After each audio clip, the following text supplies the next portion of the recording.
Israel के satellite कार्यक्रम के पितामह कहे जाने वाले इशेद ने कहा है कि एलियंस पृथ्वी पर रहते हैं और उन्होंने मंगल ग्रह पर अपना अड्डा बना रखा है। यही नहीं, एलियंस ने अमेरिका और इजराइल के साथ डील कर रखी है और इसकी जानकारी अमेरिका के राष्ट्रपति को भी है। इशेद ने कहा है कि एलियंस की मौजूदगी को अभी इसलिए छिपा कर रखा गया है क्योंकि मानवता अभी इसके लिए तैयार नहीं है। उनके अनुसार एक गैलेक्टिक फेडरेशन बनाया गया है जो अमेरिका के साथ गुप्त समझौते के तहत मंगल पर जमीन के अंदर एक अड्डा चला रहा है। मंगल पर अमेरिकी अंतरिक्ष यात्री भी मौजूद हैं।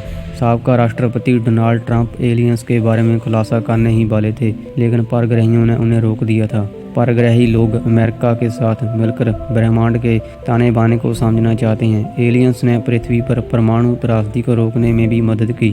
अमेरिकी सेना को अटलांटिक महासागर के ऊपर क्यूब के आकार की एक रहस्यमयी वस्तु उड़ते हुए नजर आई थी जो हवा और पानी दोनों में चल सकती थी। यूएफओ पर अमेरिकी रक्षा मंत्रालय की लीक हुई 2 गोपनीय रिपोर्टों में इस रहस्यमयी वस्तु की तस्वीरें सामने आई। एक लीक फोटो में चांदी के रंग की क्यूब जैसी यह वस्तु अटलांटिक महासागर के ऊपर उड़ान भरती नजर आई। इस पूरी रिपोर्ट को unidentified aerial phenomena task force ने तैयार किया था। इसमें कहा गया यह रहस्यमयी ऑब्जेक्ट समुद्र से निकला और आकाश में चक्कर लगाने लगा था। साथ ही कहा गया कि इस वस्तु के परग्रही होने की संभावना को खारिज नहीं किया जा सकता। स्टैंटन फ्रीडम एक न्यूक्लियर साइंटिस्ट थे जिनका निधन मई 2019 में हो गया। उन्होंने अमेरिका की चर्चित रोजवेल यूएफओ दुर्घटना की जांच की थी। वे अपनी बात पर कायम थे कि एलियंस हमारे बीच हैं और इस बात के बहुत प्रमाण हैं कि एलियंस ने धरती का भ्रमण किया है और वे लोगों के साथ रह रहे हैं। रूस के राजनीतिज्ञ किरसान एल्यूजिनोव ने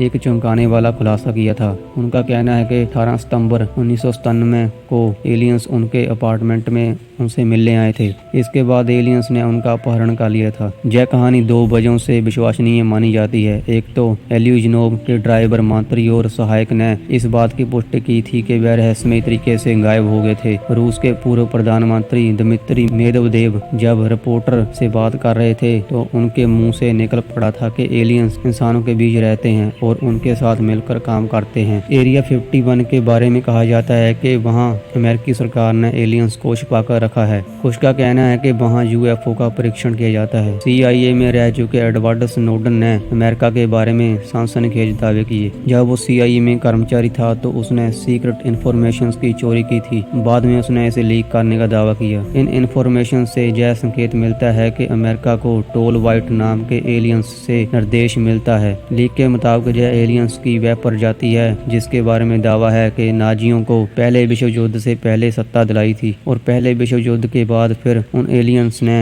अमेरिका को काबू करना शुरू कर दिया। एरिया 51 के अलावा अमेरिका के कई एयरफोर्स बेस पर एलियंस के देखे जाने का दावा किया गया है। न्यू मैक्सिको में होलेमन एयरफोर्स बेस पर कई बार यूएफओ को देखा गया। 1950 में इलेक्ट्रॉनिक्स इंजीनियर क्लिफ बूथ ने सिगार के आकार के यूएफओ की तस्वीर खींची थी। अमेरिका की ओर से जारी एक रिपोर्ट में स्वीकार किया गया था कि न्यू मैक्सिको में कटलैंड एयरफोर्स बेस पर गार्ड्स ने 1980 में एलियंस को देखा था। उसी दौरान उस इलाके में करीब 6 घंटे तक रडार को किसी अज्ञात चीज ने जाम कर रखा था। कैलिफोर्निया के शहर 29 पाम में मई 2019 को कीड़े की तरह के यूएफओ को शहर के ऊपर मंडराते हुए देखने का दावा किया गया था।